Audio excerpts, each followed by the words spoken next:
Hi అండి. అందరికీ నమస్తే. వెల్కమ్ టు తెలుగింటి షడ్రుచులు. ఈరోజు వీడియోలో మసాలా మరమరాల మిక్చర్ని చాలా క్రిస్పీగా టేస్టీగా ఎలా తయారు చేయాలో చూపిస్తాను. 10 నిమిషాల్లో ఈ మరమరాల మిక్చర్ని చేసుకోవచ్చండి. చాలా క్విక్గా అయిపోయే స్నాక్ రెసిపీ. ఇప్పుడు దీన్ని ఎలా తయారు చేయాలో మీకు చేసి చూపిస్తాను.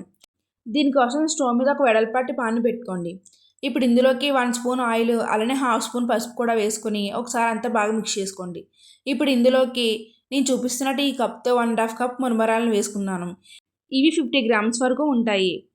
ఇలా వేసుకుని మంటను లో ఫ్లేమ్లో పెట్టుకుని మాత్రమే వీటిని క్రిస్పీగా వేయించుకోవాలి.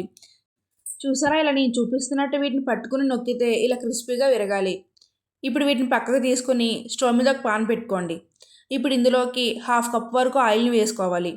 ఈ ఆయిల్ హీట్ అయిన తర్వాత 1/4 కప్పు పల్లీలను వేసుకోండి. మంటను లో ఫ్లేమ్లో పెట్టుకుని మాత్రమే ఈ పల్లీలను గోల్డెన్ కలర్ వచ్చేంత వరకు వేయించుకుని పక్కకు తీసుకోండి. ఇలా తీసుకున్న తర్వాత ఇప్పుడు మళ్ళీ ఇదే ఆయిల్లో 1/4 కప్పు వరకు పుట్నాల పప్పును వేసుకోవాలి. ఇలా వేసిన వెంటనే 10 సెకండ్స్ ఉంచేసి వెంటనే తీసేయండి, లేకపోతే మాడిపోతాయి. ఇలా పుట్నాల పప్పును పక్కకు తీసుకున్న తర్వాత మళ్ళీ ఇదే ఆయిల్లో కొన్ని ఎండు కొబ్బరి ముక్కల్ని వేసుకోండి. వీటిని మీకు నచ్చితే వేసుకోవచ్చు, లేకపోతే స్కిప్ చేయండి. ఇలా వేసిన వెంటనే 5 సెకండ్స్ వదిలేసి వెంటనే తీసేయండి. ఇవి కూడా చాలా త్వరగా వేగిపోతాయి. అంతకన్నా ఎక్కువ ఉంచితే ఇవి మాడిపోతాయి. ఇలా వీటిని పక్కకు తీసుకున్న తర్వాత ఇప్పుడు ఇందులోకి 2 రెమ్మల కరివేపాకును వేయించుకోవాలి.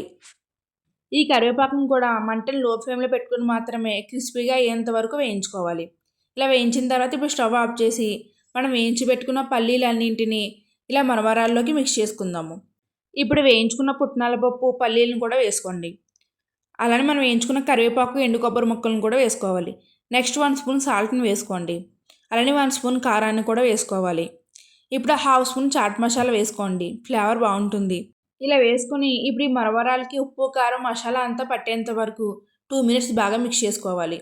ఇలా మిక్స్ చేసుకుంటే సరిపోతుంది. అంతేనండి, అయిపోయింది. ఇప్పుడు వీటిని ఏదైనా ఎయిర్ టైట్ కంటైనర్లో స్టోర్ చేసుకుంటే సరిపోతుంది. చాలా టేస్టీగా ఉంటాయండి. 10 నిమిషాల్లో అయిపోయే బెస్ట్ స్నాక్ రెసిపీ. వీటిని పిల్లలు కూడా చాలా ఇష్టంగా తినేస్తారు.